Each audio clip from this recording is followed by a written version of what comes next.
Mister been தன்னோட சின்ன வயசுல இருந்தே தடுமாறி பேசும் குறைபாட்டை கொண்டிருந்தார். இதனால் இவர் ஸ்கூல்ல நிறைய கேலி கிண்டல் பண்ணியிருக்காங்க. நிறைய டிவி ஷோஸ்ல அவரோட லுக்கு, அவரோட பேசுற விதம் எல்லாத்தையும் பார்த்து நிராகரிச்சிருக்காங்க.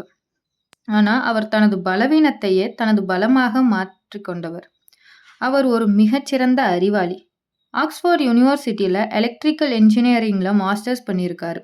ஒரு பொறியாளரா பணியாற்றும் வாய்ப்பு இருந்தும் அவருக்கு நடிப்பின் மீது இருந்த ஆர்வத்தால நகைச்சுவை உலகத்துக்குள்ள நுழைஞ்சிருக்காரு. அவரோட உண்மையான பேரு ரோவன் அட்கின்சன். பேசும்போது தடுமாற்றம் இருந்தாலும் சொற்களே இல்லாமல் உடல் அசைவுகள் மற்றும் முக பாவனைகள் மூலம் மக்களை சிரிக்க வைக்க முடியும் என்பதை இவர் நிரூபித்தார். இதுவே மிஸ்டர் பீன் கதாபாத்திரம் உருவாக காரணமா இருந்துச்சு.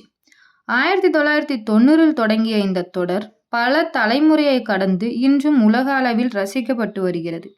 2001 மிஸ்டர் பீன் தனது குடும்பத்துடன் கென்யாவில் ஒரு சிறிய ஃப்ளைட்ல பயணம் செய்யும்போது விமானி திடீரென மயக்கமடைந்தார்.